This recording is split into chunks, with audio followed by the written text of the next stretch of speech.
Good afternoon, and welcome to the NSTP FASET Parent Panel discussion.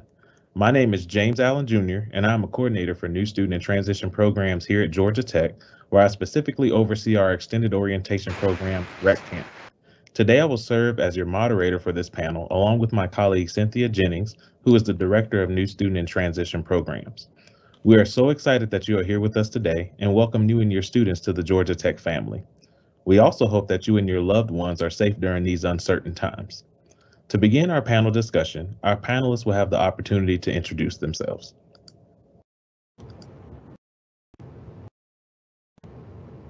Good afternoon. My name is Colleen Riggle. I work in the Division of Student Life as an Associate Dean of Students.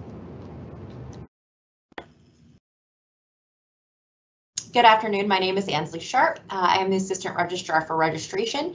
I am representing the Registrar's Office today and so happy you could join us. Hi, I'm Indra Kamsham, the Director for Co-op and Experiential Education within the Career Center, and I apologize, my camera is not working, unfortunately.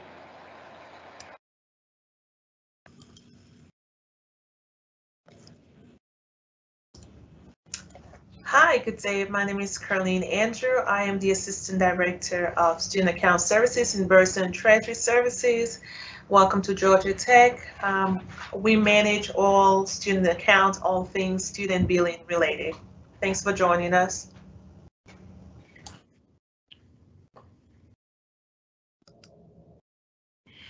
Hi, my name is Larry. I work with the Office of Scholarships and Financial Aid as the Customer Service Manager.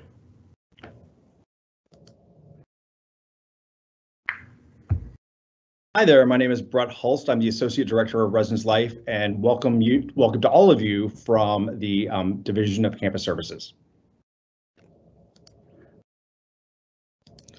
Right, and thank you for our panelists that are here with us today. As a reminder, if you have a question that has not been asked, please feel free to send a message in our anonymous chat bar within Microsoft Teams.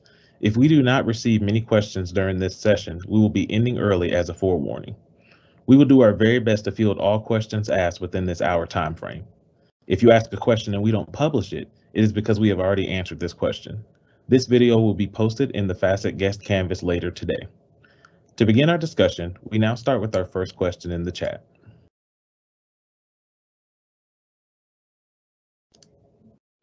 The first question that we have today is, my son is thinking about switching majors. When can he do that? That's going to be for Ansley.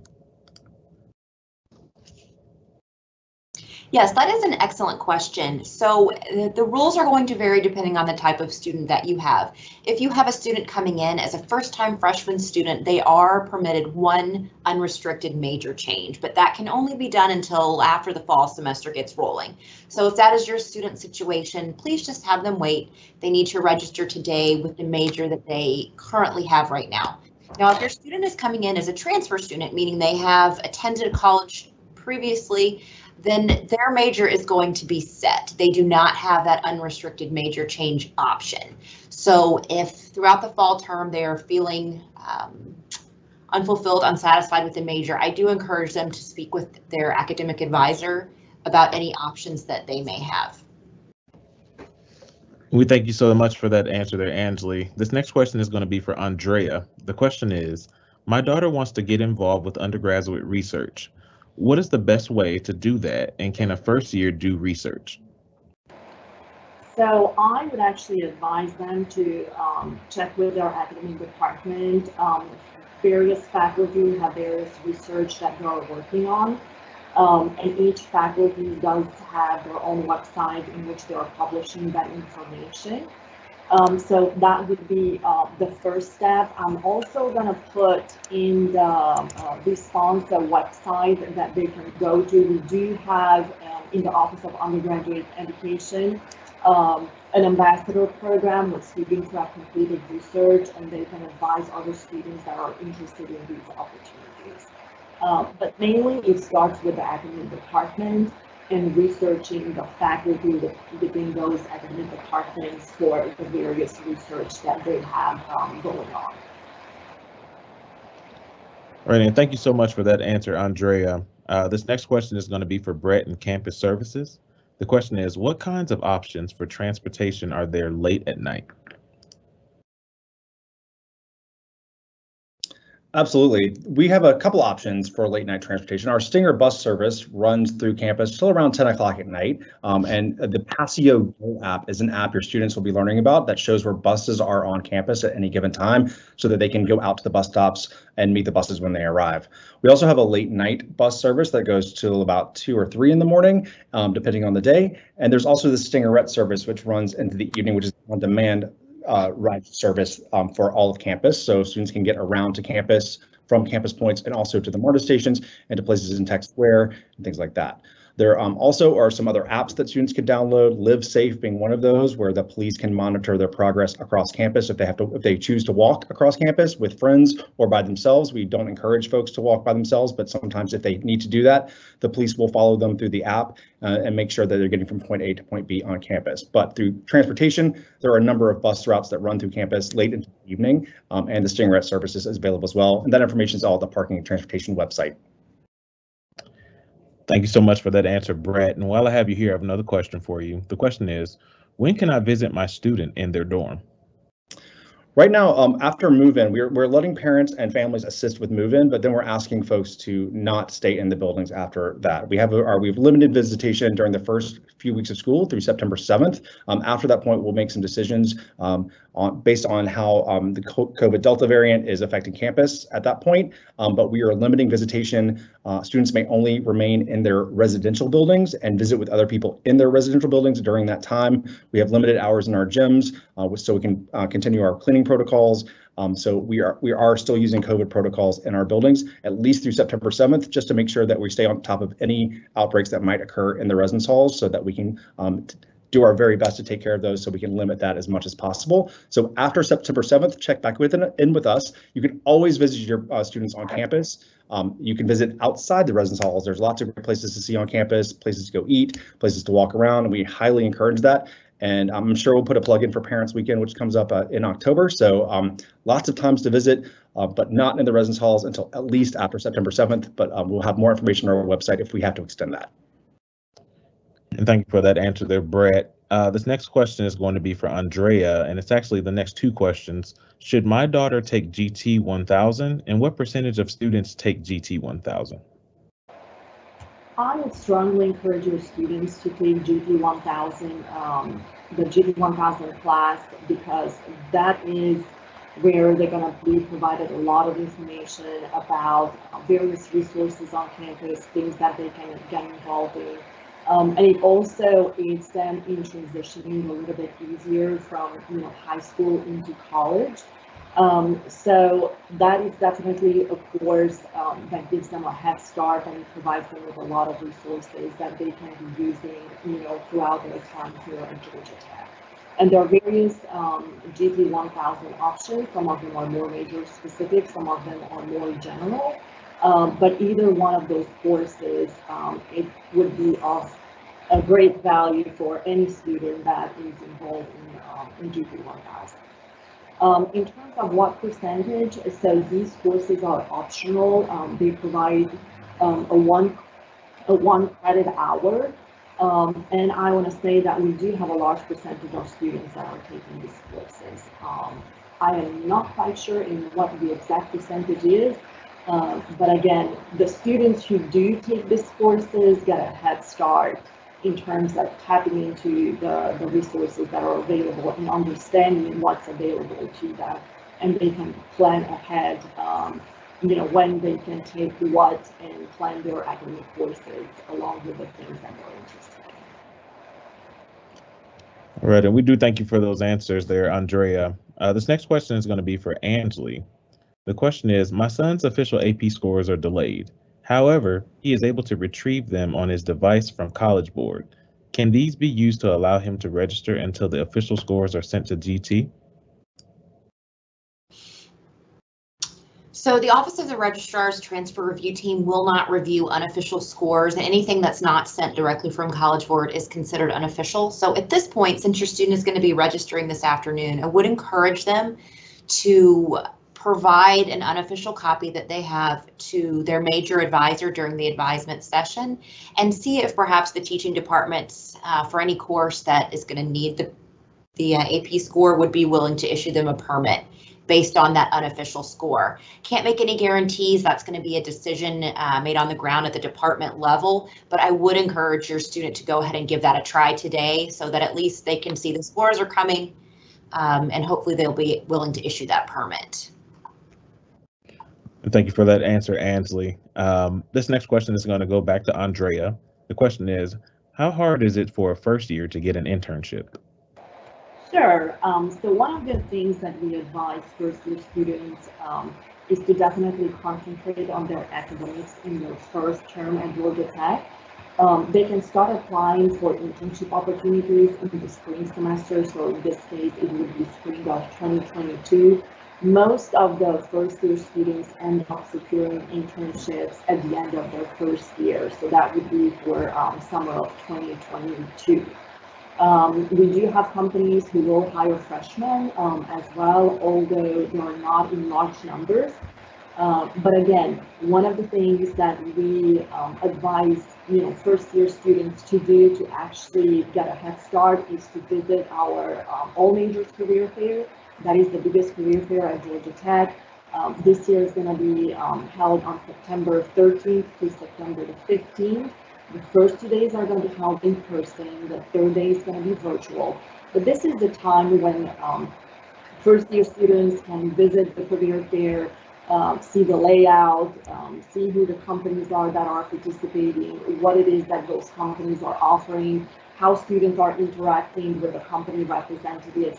So when they are ready to actually start their search actively for an internship position, they have a good understanding of how the process flows. And thank you so much for that answer there, Andrea. This next question is going to be for Brett.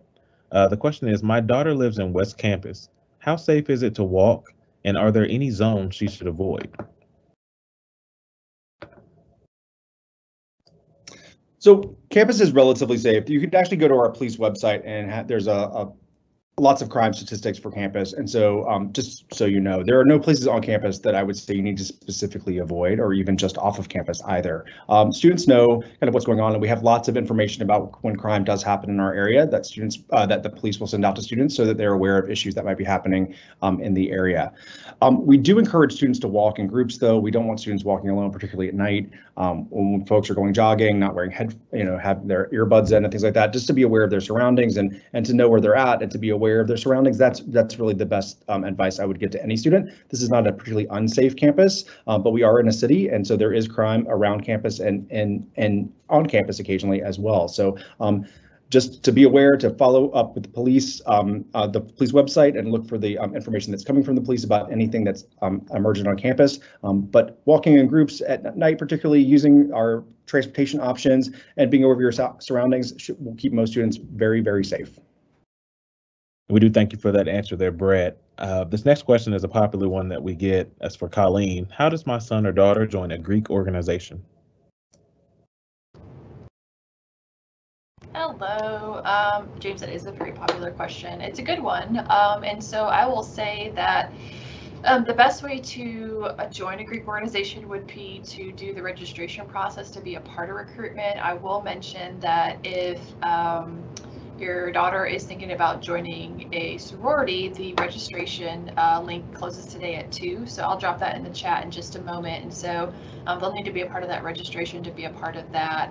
The Interfraternity Council has some orientation sessions going on today and tomorrow, and all chapters have a meet and greet starting on the 18th. So a lot of the recruitment things are kind of gearing up as this is the week kind of leading into recruitment. So if your student is interested in being a part of a Greek organization, definitely encourage them to get into that registration process so they can start being notified of all the information. But I'll drop a couple links in the chat here in a minute, but that is basically how they would get started into that organization. Thank you so much for that answer there, Colleen. Andrea, I see you dropping some information in the chat here, but would you like to go a little bit more in depth about what is the difference between an internship and co-op? Yeah, sure, absolutely. So I did put my answer in the below to the question, but The difference between co-ops and internships is the length of time that students are pursuing these experiences. So for the co-op program, students would be working 3 work terms that they're alternating with their academic term, and that gives them a year experience with the same employer. Internships are 1 semester long experiences that students can do with different employers. Internships can be either full-time or part-time. The co-op terms will always be full-time. So while the students are co-oping, they're always going to be working 35 plus hours in any of those 3 work terms that they are completing. Students can do internships either part-time or full-time during any semesters throughout the academic year. All right, and we do thank you for that answer there, Andrea. The next question, I see, Brett, you put the link in there for week of welcome. Would you like to say anything else to that? I will gladly speak about Week of Welcome because it started last night and it's already all of our events are crowded and popular, so we're really happy. I put the link there for welcomehome.gotech.edu, which has a really brief schedule, which will give parents an idea of what's going on. But it also has, more importantly for students, the link to download the GT guidebook, which has all the events and how to register for those events and any other instructions. Today, I know, is the Mega Mixer for all of our first-year students in the afternoon. That's one that all students are encouraged to attend so they can get to start getting to know folks in their class. There's a food truck event later this evening. We have some photo ops later this week. There's workshops going on today, tomorrow, Wednesday, Thursday, and Friday, all day. Lots of great things to do with that, so you can get to know and some smaller things that are going on campus, from finance to how to get involved to robotics to rocket building. There's just tons of workshops, so it's great to download the guidebook and see what's there. Russian recruitment is starting this week, as was just mentioned, so that's part of this as well. There's meals provided. The instructions for first years to get meals is in the guidebook app as well, and where they need to go. As I mentioned, we have the food truck event tonight. Tomorrow night at Tech Square is opening up, so all the restaurants in Tech Square will be providing meals to students, and the instructions once again are in a guidebook. Their RAs, students' RAs, will be telling them lots of information, and if they have any questions, reach out to the RAs or check out the website, welcomehome.gotech.edu. The event ends next Sunday with Convocation, which is the academic kickoff of the year, and so that is when it will end, but we have lots of stuff going on between now and then. Movies, soccer games, circulators taking buses, taking folks to other parts of Atlanta and for shopping and for sightseeing, so lots going on. Check out the app. Thank you so much for that answer there, Brett. And this next question may be for you as well. The campus is currently no cash. Is this subject to change? Is there a place to cash checks on campus? So I honestly don't know about cashing checks. We are cash free right now in our dining facilities. All that is through the Buzz card, and there are ways to add monies to those, which I think we have a question about coming up, and I'll answer that in just a second. But that is subject to change. Most restaurants will probably begin taking cash at some point in the future. Currently, that is not occurring. However, cashing checks, I'm not sure about. There are lots of banks right around campus, though, that can assist you with that. They're literally next door to campus, and so students can talk to their RAs about where to get to those banks, and I'm sure we can happily get them to those places. All right, and thank you so much for that answer there, Brett. This next question is going to be for Ansley. Can the student get official schools? Let me start that over. Can the student get official school student certificates online, or does he have to visit the register? What a great question. Thank you for asking. So this is what our office is all about right now, making sure that students are registered and that they have appropriate documentation of being registered. So we are members of an organization called the National Student Clearinghouse, and this is where we are going to upload all enrollment information. The catch is, while this is a digital service, your student can download it from anywhere. It is not going to be ready for fall information until the week of August 30th. Now that is quite a ways away, I know, it seems like for some of you, but the reason behind that is we have to wait until Drop Out is over. Because if a student prints out an enrollment verification now, Technically, they have until August 27th to completely change everything, or in some extreme cases, decide to defer or not enroll at all. So for that reason, we are not going to be updating the clearinghouse until the week of August 30th. At that time, your student can download, again, from anywhere, from their phone, their laptop. They could give you the information, you could download it from home. They can do that during the week of August 30th. If your student needs something earlier than that, then they will need to contact our office and we will manually type and confirm a letter that says this is what the student is currently pre-registered for.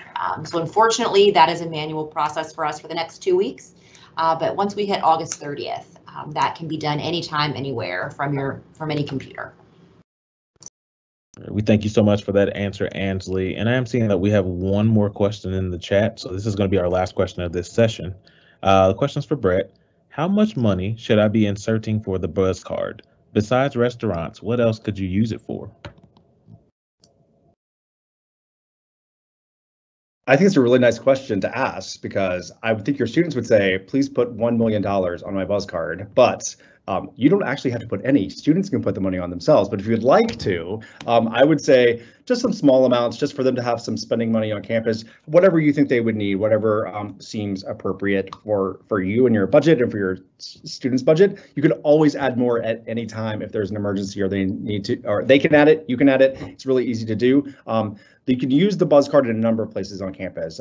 Copy machines, the bookstore, vending machines. There's a few places off campus, some pizza places and some restaurants in Tech Square will take Buzz funds as well. So it's basically a declining balance debit card, basically. It's taxed money, so it's just like having it's like a Georgia Tech debit card, basically. So whatever seems appropriate, you can easily add more at any time if there's an emergency, maybe if you need to. Just to let you know, laundry is provided to our residential students, so they will not have to use, there will be no monies that need to go towards laundry. They can just laundry anytime they need to for free. It's part of their fees. And so, you know, whatever you feel is appropriate is good. It's many students have, I don't carry any money on my Buzz card currently. I just, you know, so you can use as much as or as little as you want. It's easy to add through machines on campus, through the website, through your phone. So, you know, it's up to you. We do thank you for that answer, Brett. And as mentioned before, that is going to be our last question of this session here. We want to thank all of our panelists for joining us today. And we want to thank you all out there for joining us today for our parent panel discussion. Please feel free to email our offices for additional questions that may have not been answered today.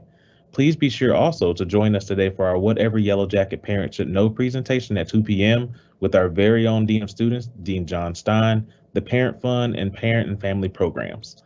Please stay safe out there, and again, welcome to Georgia Tech.